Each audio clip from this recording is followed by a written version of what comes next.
आज Doubtnut app download करें। Doubtnut पर अपने सभी गणित, रसायन विज्ञान, भौतिक विज्ञान और जीव विज्ञान के डाउट्स का करो सफाया। बस प्रश्न की फोटो खींचो, एक ही प्रश्न को क्रॉप करो और तुरंत वीडियो सोल्यूशन पाओ। अभी डाउनलोड करें। हेलो दोस्तों, हमारे सामने सवाल है।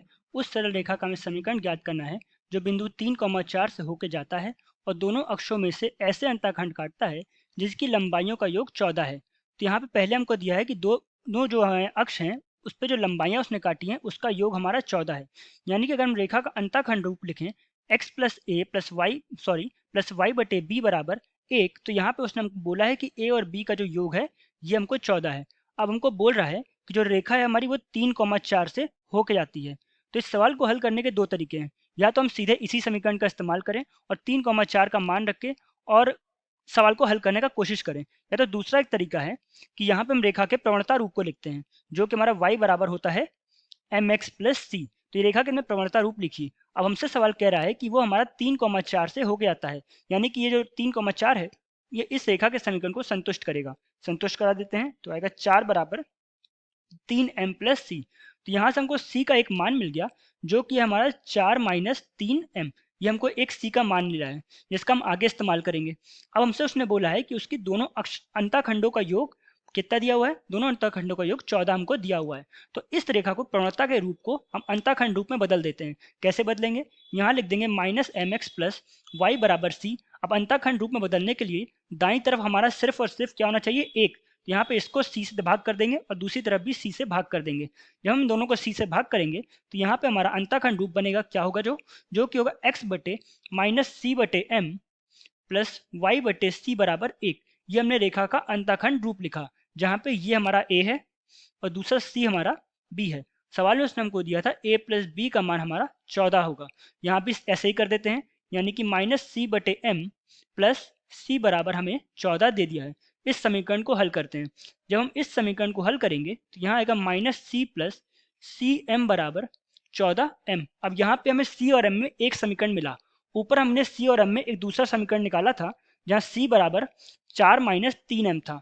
यानी यहाँ पे c की जगह 4 माइनस 3m रख सकते हैं, यानी कि 4 माइनस 3m हम c की जगह पे रख सकते हैं, रख देते हैं। और यहाँ पे m बराबर 14m। तो यहाँ पे हमें m के रूप में एक हमें द्विघात समीकरण मिलेगा जिसको हल करके हम m का मान निकालेंगे। तो यहाँ पे जब हम द्विघात समीकरण को इस समीकरण को पूरे हल करेंगे तो हमारे सामने जो द्विघात समीकरण आएगा ये होगा 3m square minus 7m minus 4 बराबर 0। ये हमारे सामने एक द्विघात समीकरण आया जिसको हल कर देते हैं। तो 3m square plus 7m plus 4 बराबर 0, इसको हम आगे हल करेंगे तो आएगा 3m square plus 3m plus 4m plus 4 बराबर 0। हम क्या कर रहे हैं, इस द्विघात समीकरण का गुणनखंड कर रहे हैं। तो गुणनखंड हमारा आ जाएगा क्या, गुणनखंड हमारा आएगा 3। यहाँ पे हम 3m को कॉमन लेंगे तो यहाँ पे m प्लस 1 प्लस 4 को कॉमन लेंगे तो यहाँ पे m प्लस 1 बराबर 0। तो यहाँ पे द्विघात समीकरण के गुणनखंड हो गए 3m प्लस 4 और m प्लस 1। इस प्रकार हमने द्विघात समीकरण के गुणनखंड किए और m के दो अलग अलग मान निकाले। m का एक मान है माइनस का 4 बटे 3, m का दूसरा मान है माइनस का 1।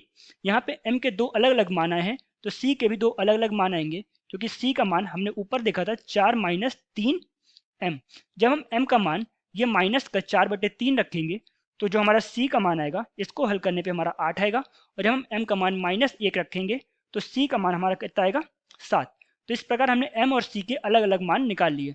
अब अपने वापस रेखा के समीकरण पे आते हैं। रेखा का हमारा समीकरण था y बराबर एम एक्स प्लस सी। इस पे हम m और c के मान रख देंगे और इस प्रकार हमारा सवाल हल हो जाएगा। तो पहले m का मान m बराबर माइनस 4 बटे 3 और c का मान c का मान हम यहाँ पे रख देंगे, c का मान 8 रख के देखते हैं। जब हम ये रख के देखेंगे तो यहाँ पे हम देख पा रहे हैं रेखा का जो समीकरण बनेगा वो आएगा y बराबर माइनस 4 बटे 3x प्लस 8। इसको जब हम हल करेंगे तो यहाँ पे हल करने पे हमारे सामने आ जाएगा 3y प्लस 4x बराबर 24। हमारी रेखा का एक समीकरण ये आ गया। इसी प्रकार अब हम दूसरा समीकरण निकालेंगे जहाँ m का मान हमारा माइनस 1 होगा और c का मान हमारा 7 होगा।